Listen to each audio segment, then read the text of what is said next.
Good morning, or good afternoon, or good evening, wherever you're listening to. And this is the Nordic Football Podcast.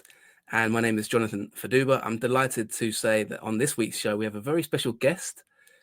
Now, for those listeners who've been listening to the last few episodes, we have had a little bit of a discussion about this team in recent weeks with my colleague Steve. We have been discussing a team in Sweden called VSK or Västerås. And we've had a little bit of a chat about them. We've been sort of trying to get to the bottom of what is some very strange metrics going on at this club. And we thought, who else should we talk to but the manager himself? So I'm delighted to say I'm joined by the head coach of VSK Fotboll, Kalle Karlsson. And we're going to talk about the team, the club. Obviously, Kalle is an upcoming manager as well, who's done really good things this season, despite the team's relegation, obviously getting them promoted as well to Allsvenskan in the first place. So, Kalle, just want to say thanks so much for joining us. How are you this morning? Thank you. Thanks for having me. I'm not too bad. Obviously, it's a week since we were relegated. It's a big disappointment for all of us in and around the club. We now felt that this season could have gone in so many different ways, but now here we are, and now it's a big work to rebuild for next year. Yeah, and it's really, really good to have you on the show, of course, after what must be a bit of an up and down year for you in terms of the team. The first thing I wanted to ask you is, and this is just a general question, and then we'll go more into the conversation, but what is your opinion of expected goals? Yeah, I mean, it's a useful tool most of the time. Most of the time it's correlated to the actual goal scored. In our cases, that hasn't been the situation. We have been an exception to the rule in a way which you quite rarely see in football, which of course has been very frustrating for us. I think after 9 games, we had 22 in XG, and we have scored 3 goals, which I haven't seen myself in any time when I followed European football. So, of course, we're disappointed that we are the team with that kind of statistics. Yeah, I mean, this is what kind of attracted us, and we had a little discussion about this a few weeks ago on the podcast in terms of VSK. Steve especially, we've both been watching your team this season, and we had a little discussion about it a couple of weeks ago, as we mentioned. Steve commented that he's never seen a team with such a high XG be sort of in a relegation battle in the sense of, just to talk about it, we have a partnership with Y-Scout, our partners, and of course we have access to their metrics. And according to our partners Y-Scout, Västerås, your team, Kalle, has the second highest XG in Allsvenskan, behind Malmo on 48.16 XG with 25 goals scored, which is, to be honest, absolutely incredible and really almost unprecedented. And in terms of obviously expected goals against, you're also kind of really you're doing fairly well considering the league position. You're not really bottom of that league either. You're actually kind of mid to lower table, 42.68 XG against with 43 conceded, which is a bit more consistent. How do you look at those numbers when you see that? And I know there's something that's been talked about a lot probably. Does it kind of like make you happy in a way because the team's actually, in terms of expected goals, you're the second best team in Allsvenskan. But then, of course, in terms of the actual goals, it's been a turbulent season. How do you interpret those figures? Or is it something that maybe you don't believe in that much? Just talk to me about those metrics, because that is incredible, really. Yeah, I mean, I think it's a mixed bag. It's a little bit of both. I mean, of course, we are happy that we have performed, especially first half of the season. We performed some really good games. We dominated some games against the top teams in the league, and we created a lot of chances. Of course, that's, I mean, if you lose games and nothing is working in the game, then the players get frustrated, the supporters get frustrated, we get frustrated, everyone is frustrated. This was not the case the first half of the season for us. We played so well in many games, the players, of course, they were frustrated, but not in the typical way when you lose games, because they felt we were doing the right things. It was just the last piece that was missing. And obviously also I think the supporters, they were frustrated, of course, that we were losing games and that we missed a lot of chances. We missed penalties, three in a row in the start of the season. But they also saw they had more patience than I think they would have had if we didn't play so well. So I think it's a mixed bag. Of course, we as a coaching team, we are very sad that we didn't score those chances in the beginning of the season, because then we probably halfway in the season we would have been a top 4 team in the league, and that's why we are in the relegation zone all the second part of the season, because we missed all those chances. Of course, it's a big frustration. Of course, there's also in some way some feeling that we when we took this step to the top league in Sweden with a very small budget, we showed that it's possible to go up with fight with the big boys in Swedish football, and between the boxes be as good as them or even better than them in many aspects. But of course, football is about scoring goals in the end, and we haven't done that good enough. Yeah, I feel like it's an incredible position to be in, really, in a way, because as a manager, there's not too much you can probably be too disappointed about, except the fact that maybe not taking those chances. I mean, looking at some of the games, the one that stands out, I guess, from a statistical point of view, Kalle, which must drive you mad, is the game against Häcken, who you played in July. The scoreline was Häcken 4, Västerås 0, but the expected goals on that game was actually 2.2 xg to you and 1.28 xg to Häcken. So it's just an example. And you had 24 shots in that game, 8 on target, and they had 9 shots, 7 on target. I mean, that just kind of sums it up. And also, you're also fifth in the league in terms of possession. So it must be, does that add an extra frustration for you to be relegated, in the sense that you've been really good? So it's, maybe when you're talking to managers and clubs and, maybe your staff as well, it must be really sort of positive in some ways, but really frustrating as well in some ways. Yeah, I mean, to be honest, I think this has been a crazy year. I think you can write a book about it for us, because we started so well in the Swedish Cup in the preseason, and then the first games of the season, the 4 first games of the season, I think we played so well. Went in the first game against AIK away, we dominated that first half, lost 1-0. Next game against Elfsborg, who was a team who wasn't performing so well first half of the season, but they were expected to be in the top. We dominated that game. We missed the penalty. We lost 1-0. Next game, I think we won the shots 27-3 and managed to lose 1-0 at home. Missed the penalty. We had a ball over the line. We didn't get the goal. And the fourth game, we went away to Malmö, played so well. Malmö obviously is the dominating team in Allsvenskan, who are better than every other team. And I think we deserved a draw. Then they score a goal who was offside. Everyone can see it is offside in the 83rd minute. Lose 1-0. So we have 4 straight 1-0 losses. I think of the 4 games, we could have had like 10 points. We had 0 points, 0 points. So I that start was crazy. Just if you just talk about those 4 games, that was crazy to start in that kind of way, and then it's just continued. I mean, we had games, especially up to the summer, where we dominated. You said the game against Häcken was a game which was strange. I agree with you, but I think we had a home game against Djurgården where our XG was over 4, and they were under 1. They won 2-0.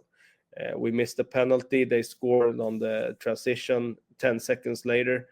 So I think we have experienced it all. And then we got some really tough injuries. One of our best players first half season, Simon Geff, wing back, was injured with ligament injury rest of the season. In the summer we had our best defender broken foot, and then another central defender was out. So we had our share of injuries, and I mean, every team have injuries. It's not like you can blame the season only on injuries, but this was 3 really key players for us who were losing. And then yeah, I mean, the Häcken game, it was one of the strangest games I've experienced as a coach. We won the shots in the first half 15-4, and they were 2 goals up. We had hit the post, inside of the post, the bar. They had the balls cleared of the line. So in the end, when the history repeats itself every week, it's just like you starting to like feel you don't know if you should laugh or cry. It's just like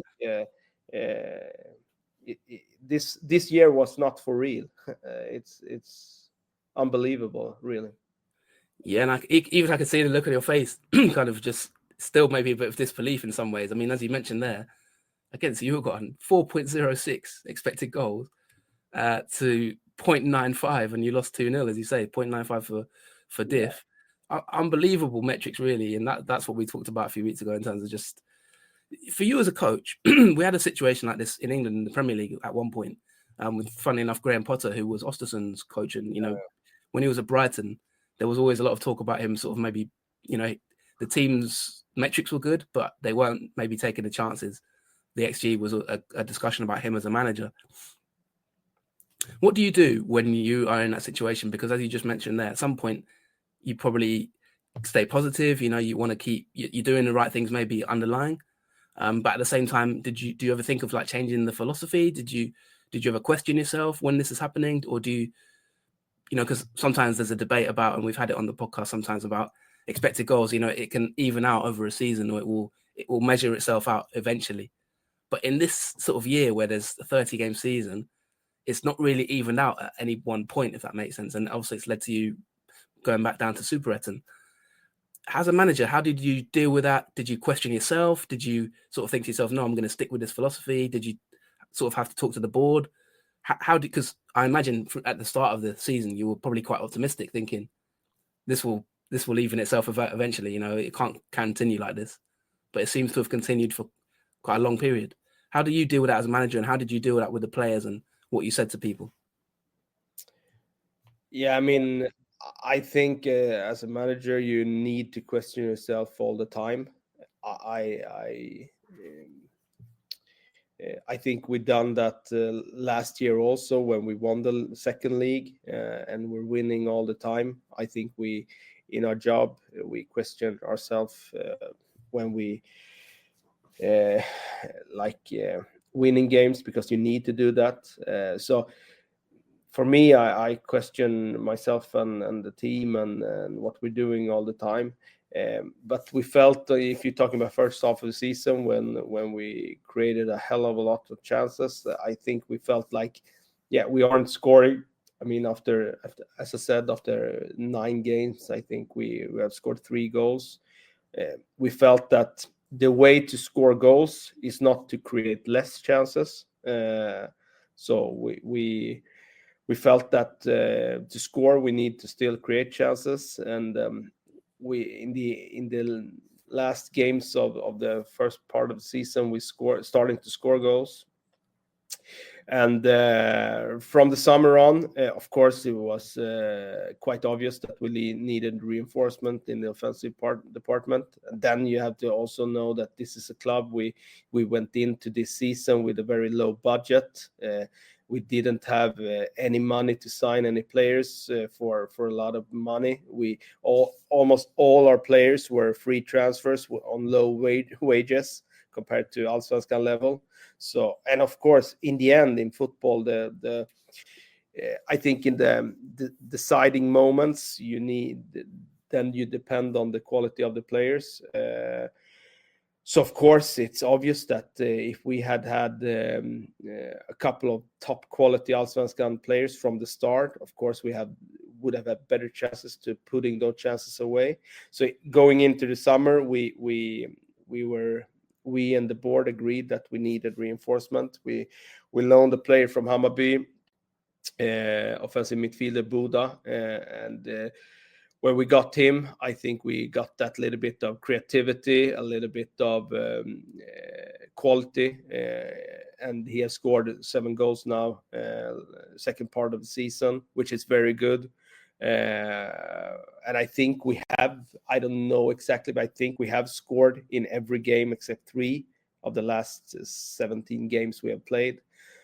But what happened in our season was that instead of now we are capable of scoring like 1 goal a game. That's not good enough, of course, because in the summer, as I said, we lost our center backs. We sold one to the Polish Lech Poznan, and then after we sold him, we got 2 very severe injuries on 2 center backs, which mean that we didn't have the security at the back. So now we are scoring, which we didn't do first half of the season, but now instead we are letting easy goals, and so we're not winning goals anyway. So it's been a tough year. We have stayed positive because we have every game we have played, if you see our results, every game we have played this year except for like 1 or 2 games has been very even. I think we have lost of 19 losses. I think 14 is with just 1 goal. So I think we have always stayed positive. We, as a coaching team and the players, felt that every game we go into, we feel we can win it, but we haven't done it enough. Yeah, I mean, I have to say, like I say, we've done this podcast, I think 6-7 years now. And as we mentioned on the show a few weeks ago, I don't think we've ever seen this in terms of the metrics, So in a way, I think that's positive for you as well, in a sense. And I guess we'll talk about this a little bit later in the show, of course, but it's actually been recognized a little bit, I think, your level of performance as well, because obviously, which we'll maybe ask you about later, there's been a few, I understand there's been a few teams interested in you potentially as a manager. So it seems that clubs are looking at those underlying metrics, and it's not necessarily just the league position that is taken into account these days. Obviously, we live in an age now where the data can actually make you look quite good as a manager as well, I think. And that's a testament to how you've done as a manager, that, people can understand and look deeper than maybe the results. So I'd say congratulations, but of course it's a tough season as well, like you said, and maybe it's just a case of staying positive. I'd like to talk a little bit about yourself as a coach now. You, as you just mentioned there, obviously you were part of the team that was promoted last season. You won the Superettan by 6 points ahead of Gais. So, you had a really good run last year. And of course, you've been at the club for several years in this as well. Talk to me about how you kind of got into the role. We'd like to talk also a little bit about your tactics, because I think you're more of a sort of a 3-4-3 man or 3-4-2-1 man. Quite an entertaining side that you try and put out. You started your time as a manager at Karlbergs, I believe, and also as Vasalunds. So just like to talk to you about your career history, kind of how you got into coaching, and then obviously how you took the VSK job and your time there. Yeah. So I was one of those coaches who was playing football myself, tried to get into professional football when I was like 17, 18 years old. I got a knee injury like many others. And then I had to quit playing for a couple of years when I was 17. And after that, I didn't play any semi-professional anymore. But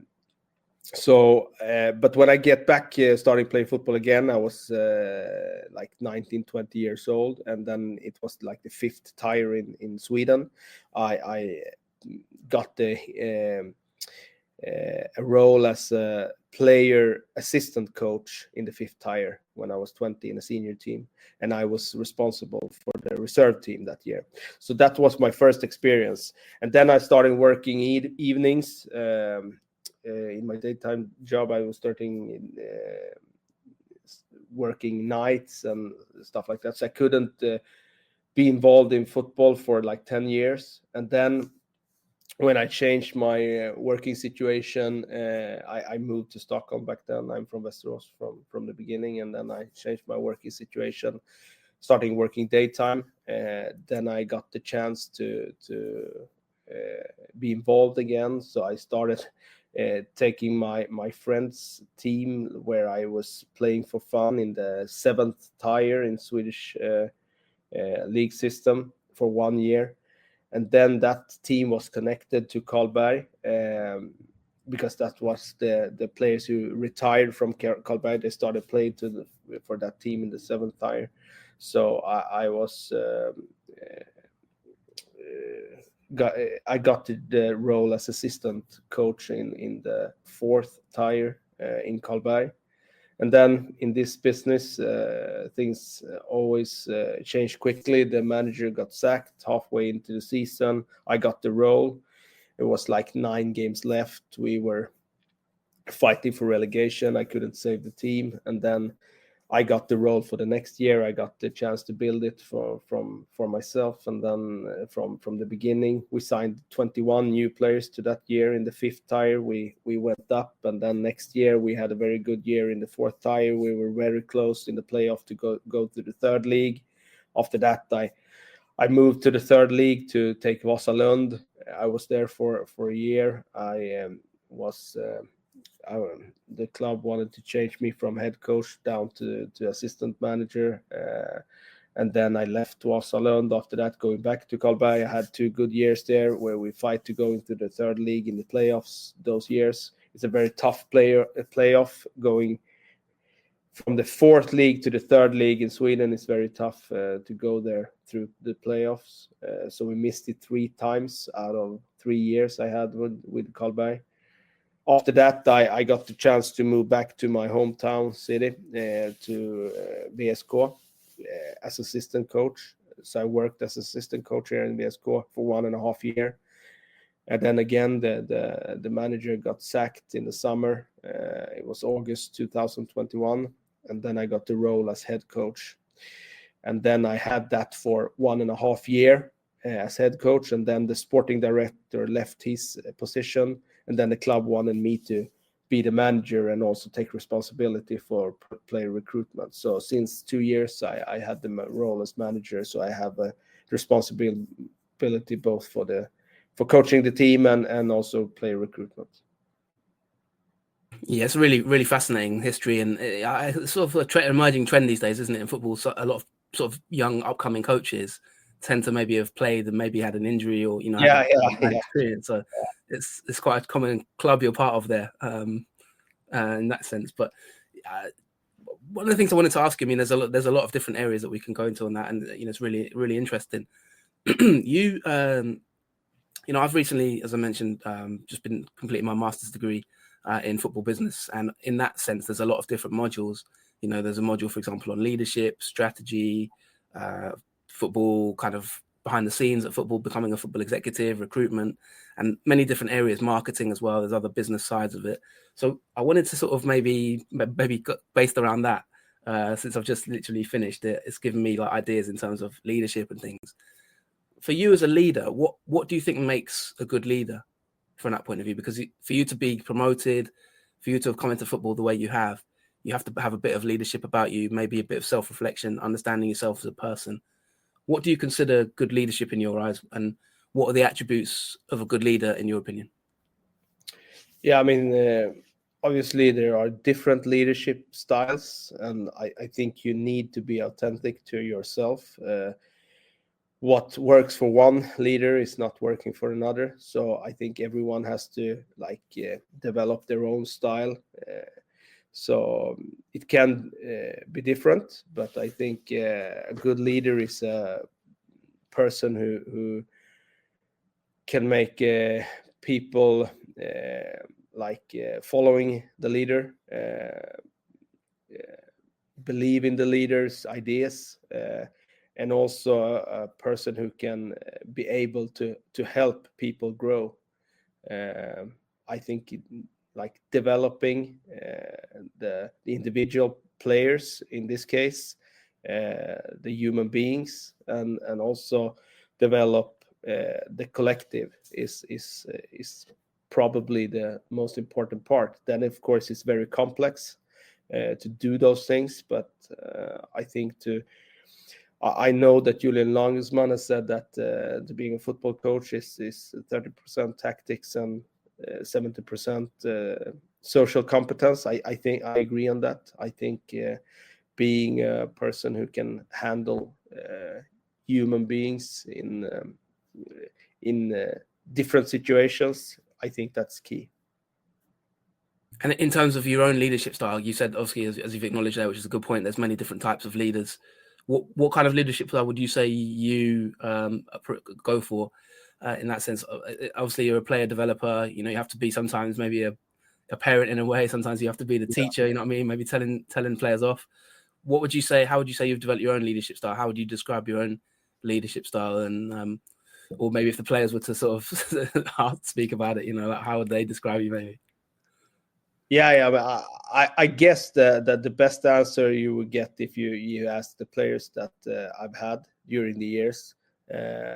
For me, I think my role is to organize, to develop, and to also create a good environment for them, and obviously in the end to make a successful team. So that's how I see my role, and I think it's as I said, as a football coach, you have to handle so many different parts. I think that to being a person who can create relations with players, with staff, with the club people like the board or the owner, in some cases the supporters, the media. You have so many different parts that you have to handle.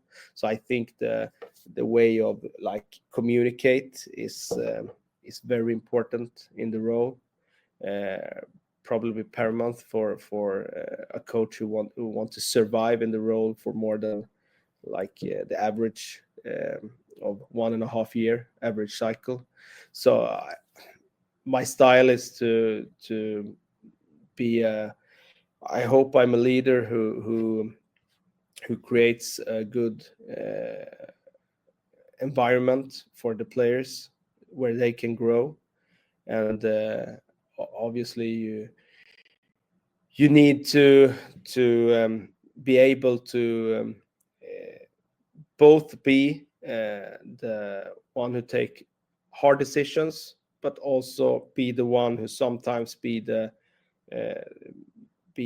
psychologist who can handle people who are going through tough times, and which tends to happen in this business.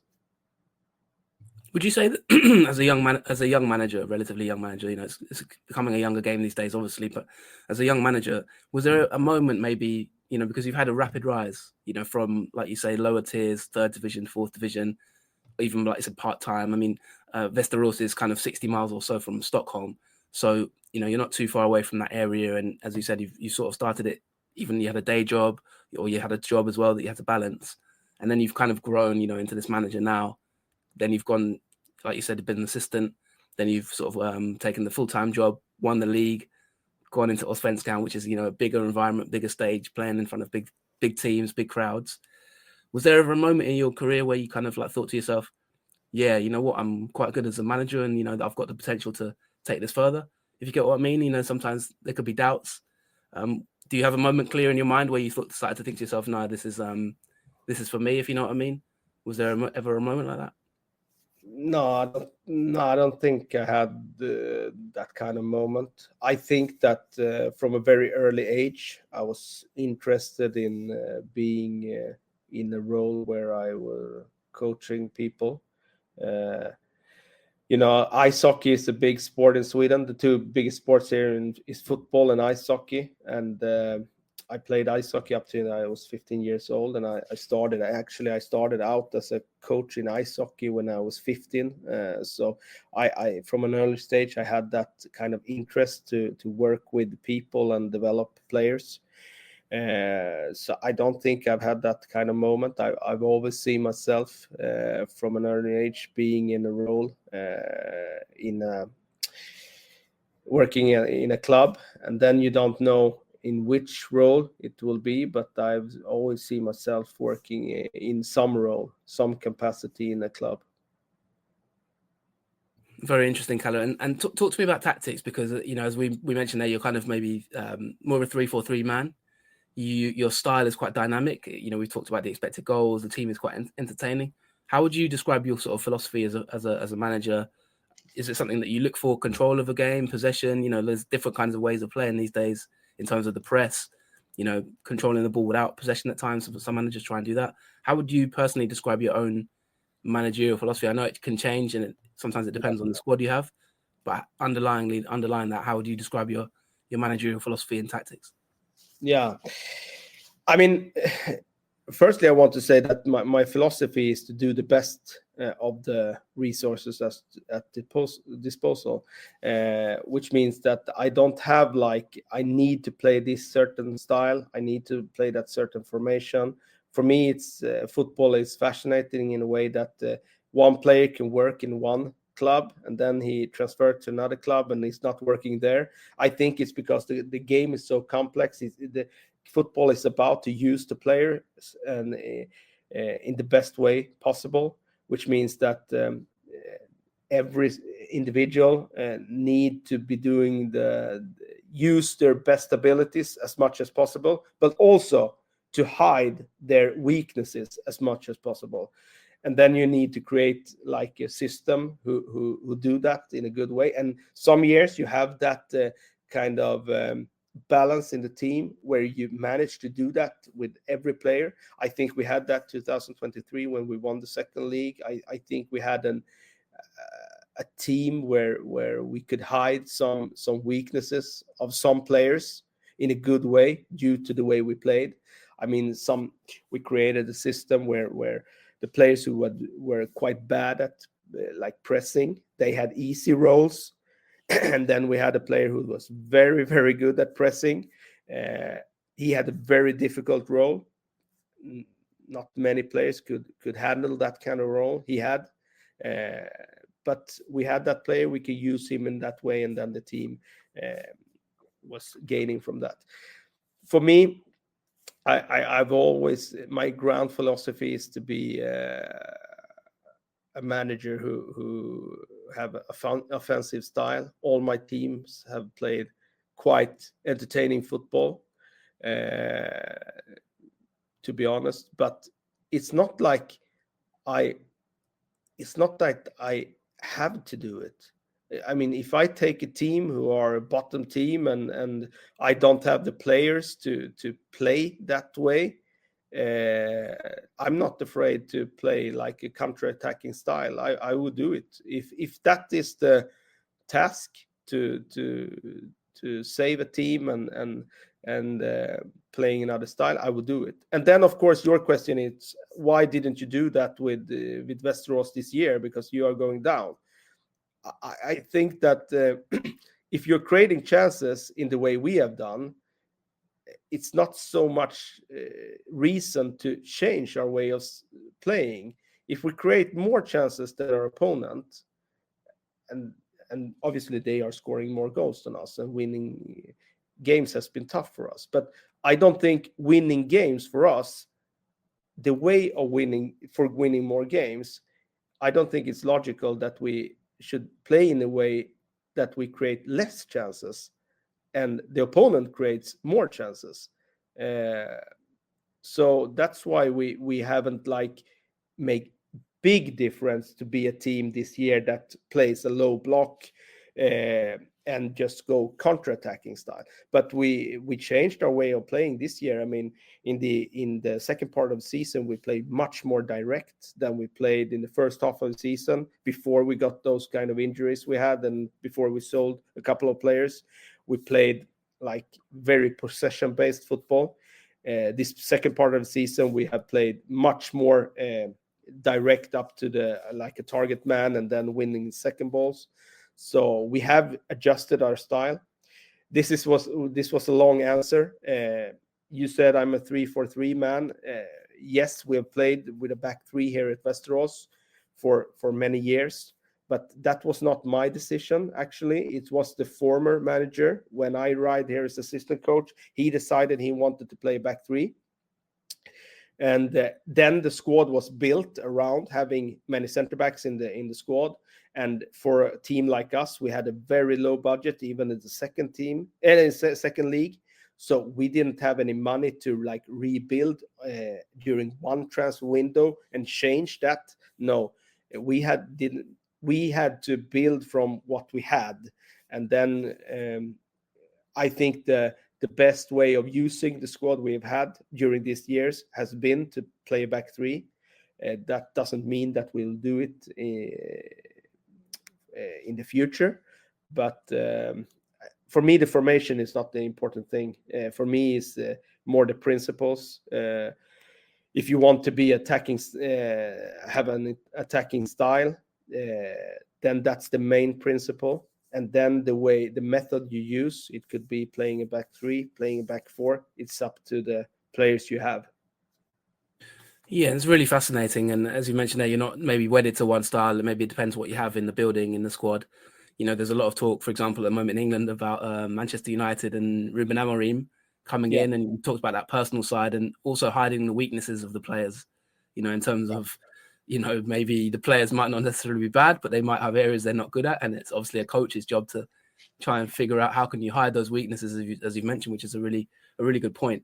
I mean, one of the things I want to talk about before we finish is kind of the players and the recruitment, because you did just mention there that there's no sporting director, and that you talked about how you do the recruitment as well yourself.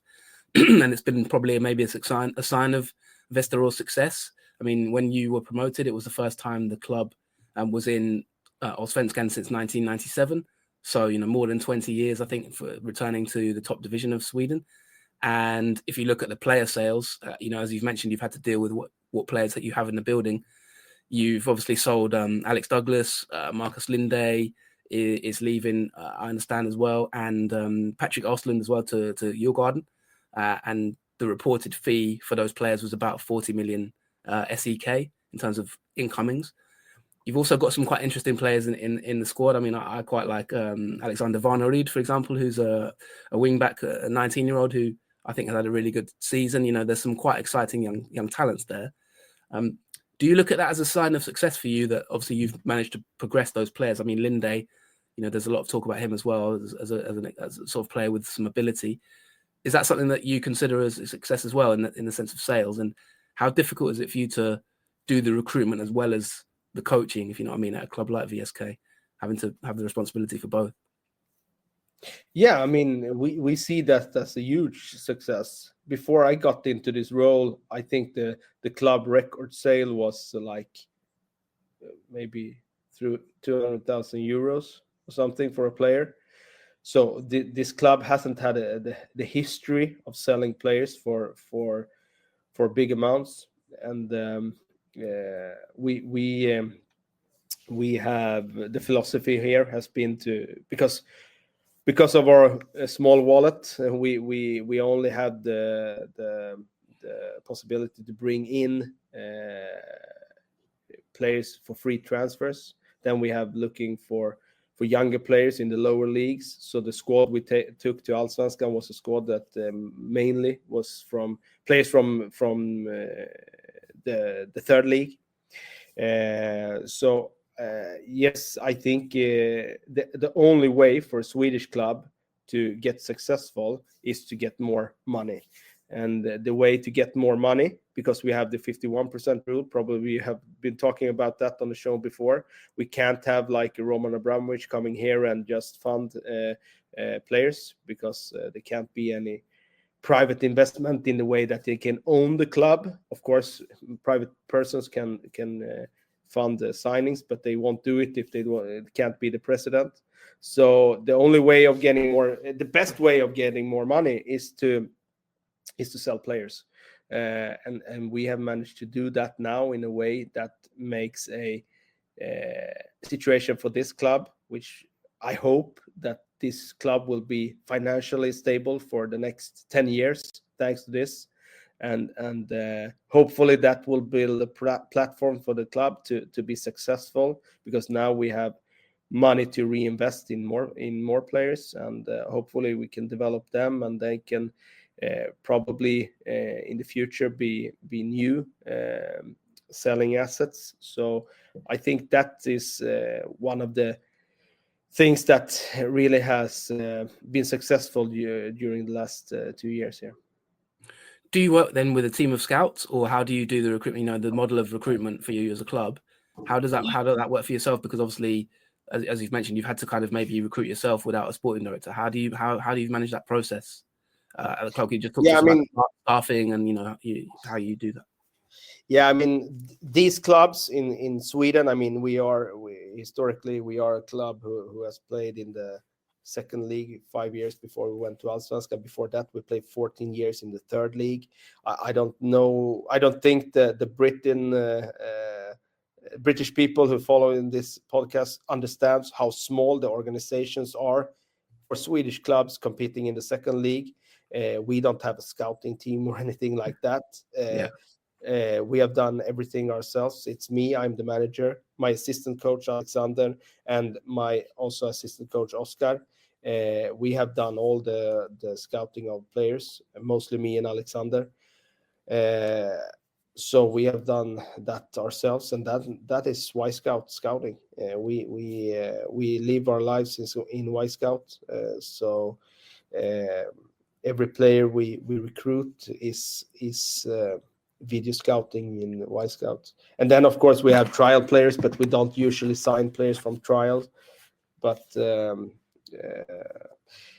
we don't have like scouting network or anything like that. I think that is possible that the club will grow the organization in the coming years, and hopefully we can get some scout or anything. But when we made this journey from the bottom of the second league up to Allsvenskan, we did it without any scouting organization. Yeah, I mean, we had David Salini was one of the guests in recent years, who is at Hammarby now, but he was at Värnamo. And when we spoke to him, he was saying there's 2 or 3, I think, full-time staff at the whole club, which was really incredible. It's crazy. And I guess it's similar at VS4. Do you look a lot at the data? You said you do a lot of data scouting, Y Scout, things like that. Do you look at data then of players? Is that how you kind of look to scout and recruit? Is it kind of underlying metrics like that, maybe key passes and that kind of thing, then that kind of traditional data scouting? Yeah, we're looking at both the like objective stats, and then we look at the player with our subjective eyes, and then of course we gel those two worlds together. And then it's also very important, I think, to understand why a player has some statistics. I mean, a player can have a very good key passing column, and it's not like that is not enough to say that player is good at creating chances. For example, you have to look at the whole picture. Why is that high?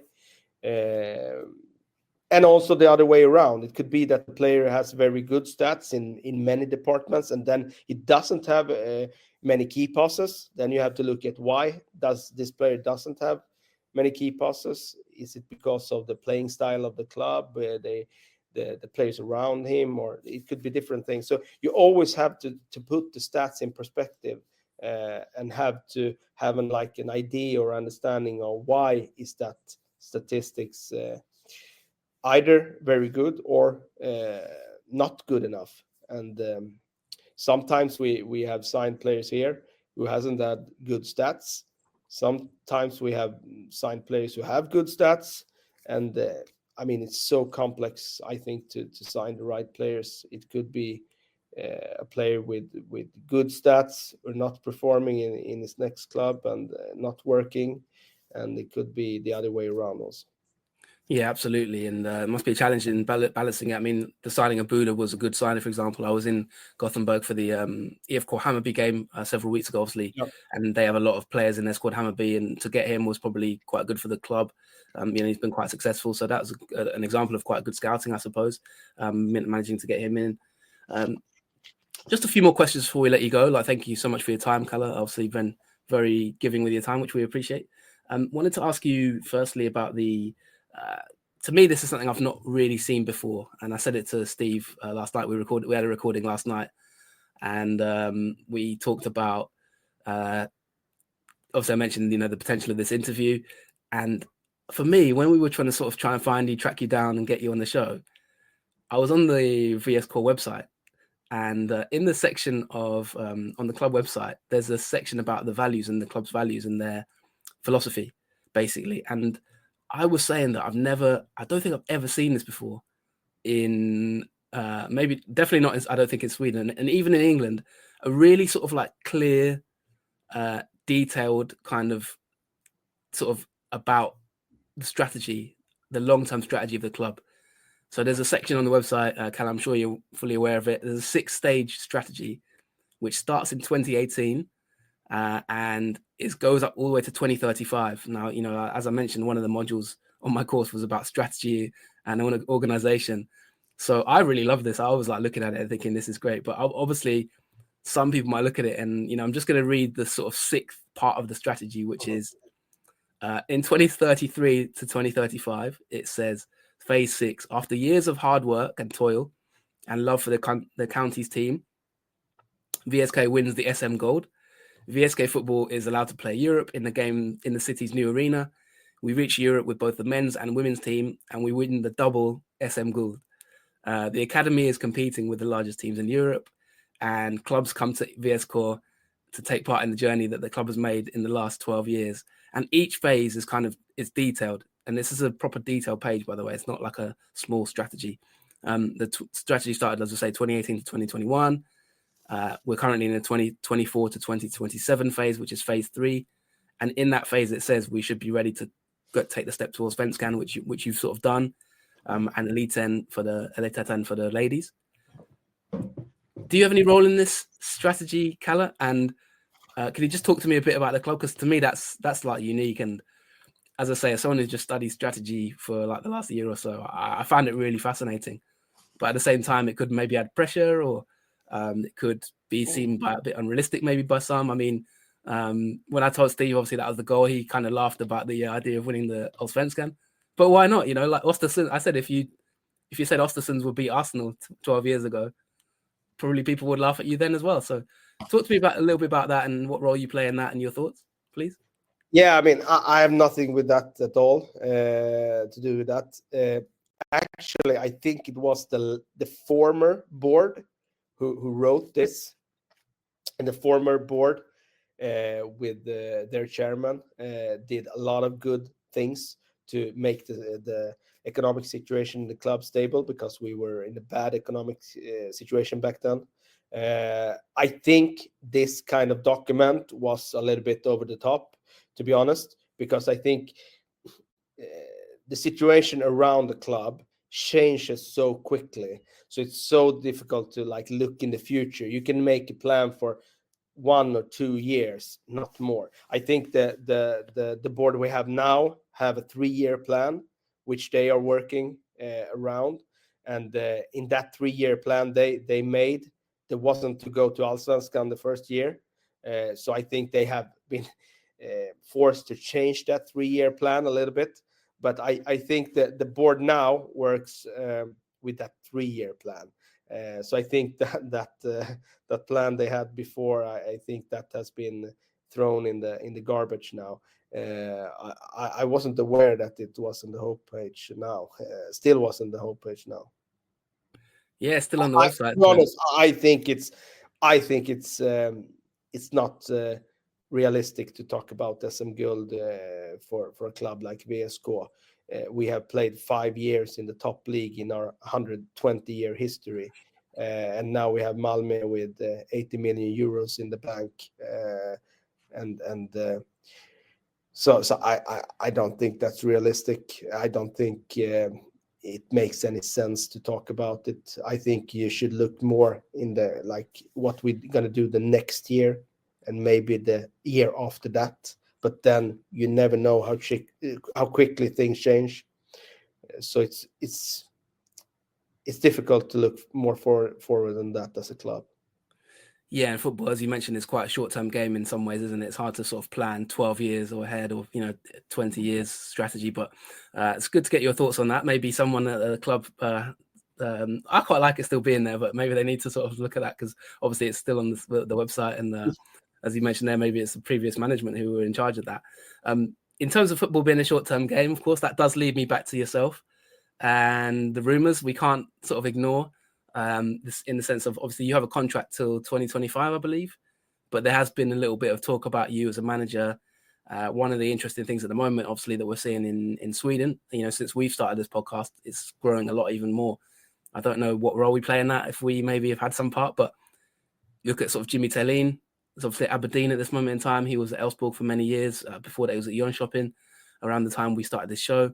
You then also look at Marty Cifuentes as well, Queen's Park Rangers. He was at Hammarby for quite a long time, and then moved on. Your name, Kalle, started to sort of circulate, and I just wondered if you could talk to me a little bit about, without wanting to upset VSK fans, but about your situation, because there was a rumor that came out several weeks ago saying that Hearts in Scotland had looked at maybe you as a potential replacement manager for them. So just wanted to ask, are you allowed to say, is that true?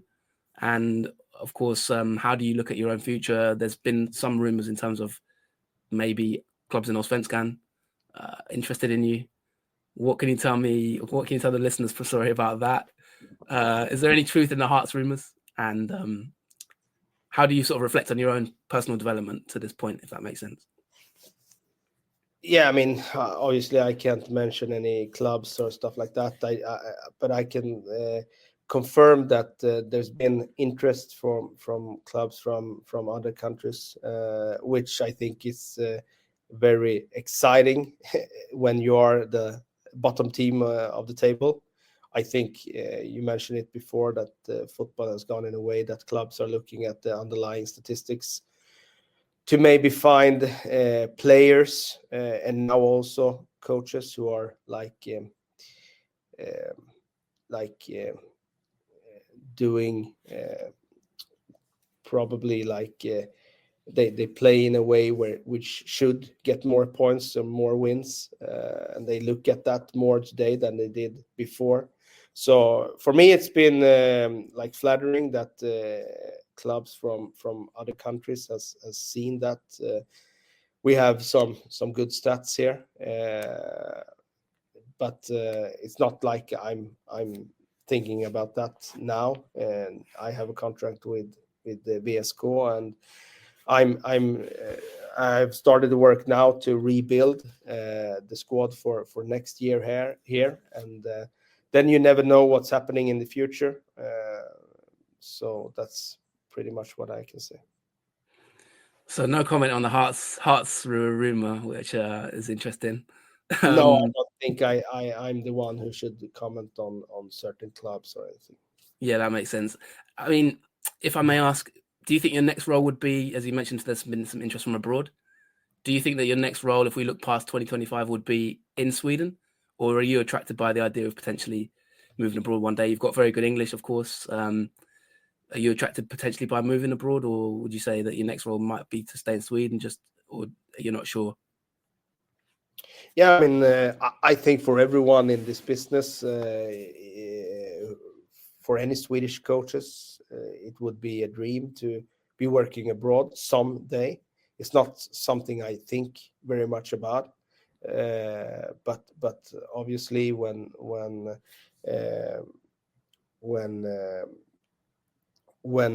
Swedish coaches are doing very well abroad now, like as you mentioned, Jimmy Tellin, you got also Jens Gustafsson, who's doing good, and there's many Swedish coaches now who gets the chance to coach outside of Sweden, which wasn't the case some years ago. Of course, you feel like it would be interesting to do that at some stage, but it's not something I put so much energy thinking about. If it happens, it happens. Until that day, my focus is just to work hard each day, and then if the chance arises, then I take it from there. Very diplomatic answer. It's good, that's good media training. So I think you suit England quite well, maybe potentially in that sense. I'll let you go. Just a couple of one or two final points. In terms of what you said about the underlying metrics, it is quite interesting because in England, for example, there's a debate at this moment in time. There's a manager called Russell Martin at Southampton, and he's kind of quite sort of determined in his philosophy. And despite the team losing quite a lot of games at the start of the season, he's kind of said, "I'm not changing my style, and this is, I'll go out fighting like this way."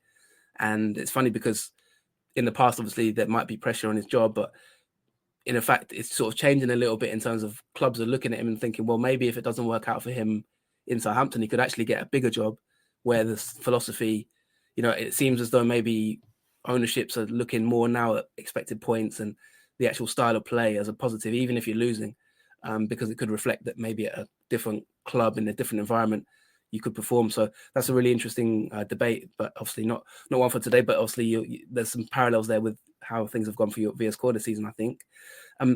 Before we let you go, obviously, I just do want to ask one sort of question in terms of players and obviously the Allsvenskan in general. Malmö have just won the league. You did just talk about their kind of dominance.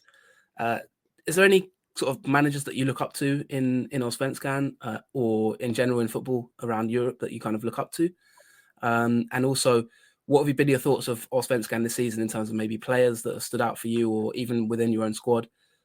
We talk a lot about player recruitment on the podcast, and we do a lot of things. For example, we have a talent section where we sort of sometimes talk about young. Every year we do a 10 to watch, for example, in Allsvenskan and Itinerary, and we've been very successful over the years, like picking young players who sort of go on. So I just wondered your thoughts on: is there players that you've looked at this season and thought, wow, he's good, or he's good, that you could maybe name for the listeners? And also in terms of how you think the league has gone in general. Hammarby have obviously looked like they're going to finish second. IFK in a bit of a relegation battle at the moment. Just wanted to get your general thoughts about the quality of the league and the gap as well between Superettan and Allsvenskan from what you've experienced in your first year as a coach in Allsvenskan. Yeah, I mean, I think for us, I think we have experienced that the difference was a little bit smaller than we expected in general play. We didn't expect to be dominating games like this in Allsvenskan that we have, mainly the first half of the season. But I think that the difference in player quality in the boxes is quite big, which maybe was a little bit bigger than we thought. I think the player who has really stood out this year in Sweden, I think it was Nanasi the first half of the season. I think he was by far the best player in the league, and obviously he's doing very good in France now also, which is a testament to that. There are obviously some good players in the league. I think an interesting case is Nikola Vasic, who is a top in the scoring charts. Actually, I had him in training when I took Vasalund 2017. He was coming back then from Division 2, which is the fourth tier in Sweden. He made a couple of training sessions for me, but then he chose to go to a bigger club in the third league. But I think he's a very interesting player because his career has been so unique. I think maybe you can put him on the show sometime. He can tell you yourself. But I think he had, when he was like 23 or 24, he was still playing in the fourth league and wasn't like a regular in the fourth tier. But then he got his breakthrough, and now I think he's 32 years old, and he is the top of the scoring chart. And I think he's a very, very good player.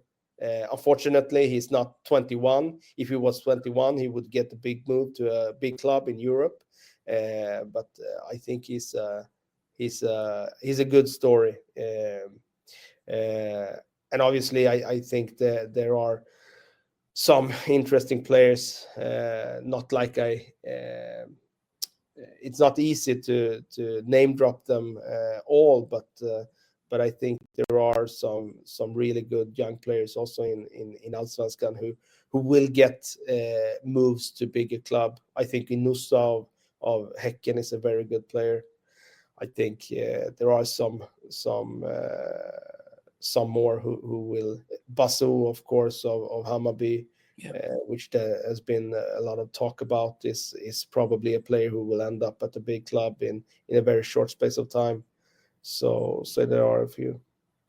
Yeah, I saw him live in Gothenburg in September when they played EFK Basumana Toure, a really interesting one. And of course, there's been a lot of players moving abroad recently. As you mentioned about Vasic, if he was a bit younger, like you say, he'd probably be hotly tipped at the moment. And he's had a really good season. And there's plenty of players and plenty of talents. That's part of the reason that we enjoy covering the league, because often you can see players who are going to maybe take the next step. Maybe Hugo Bolin is one now that in Malmo they seem to replace Nanasi pretty quickly. I think Taale also Malmö, who isn't playing all the time. We had him here on loan in Västerås 3 years ago when he had his breakthrough, and I think he's a spectacular player who could play in a bigger league for sure. He isn't playing all the time in Malmö, but he's a very fun player to watch. Yeah, I mean, the rotation there is really interesting as well, the way they've managed that this season. Malmo, they've had so many, they've got such a big squad in the way that players like Taha Ali haven't even played a huge amount necessarily. So yeah, it's really fascinating. Kalle, thank you so much for your time. I really appreciate talking to you. It's been really fun. Might have to get you again. I know that you mentioned Enusa there. There are links with Häcken, the manager's job. But I know you will be very diplomatic on that. There's been some reports we read in Aftonbladet, I think, suggesting that maybe they're interested in you. But listen, it seems like you've got a very bright future in the game, and it's always good to talk to managers on the show and get their opinions and their insights. So yeah, in a way, it's sort of disappointing because obviously next season with the relegation, like you say, it's a disappointing season. But I think you can also be very sort of proud in a way in terms of how you've developed the squad this year and having the second highest XG and things like that. You know, I'm sure that will stand you in good stead for your own managerial career going forward. So thank you so much for your time, and hopefully have you back on the podcast again soon at some point. Thank you. My pleasure. I'll stop the recording now, and that'll be it for this show. Thanks, everyone. Don't forget to follow us on Twitter or X at Nordic Footpod, or subscribe on YouTube. And also you can subscribe on Spotify, iTunes, or wherever you get your podcasts. We will be back soon with more content and wrapping up the end of the season in Norway and Sweden. But that'll be it for now. So thank you, Kalle Karlsson, and I will sign off. Goodbye, everyone.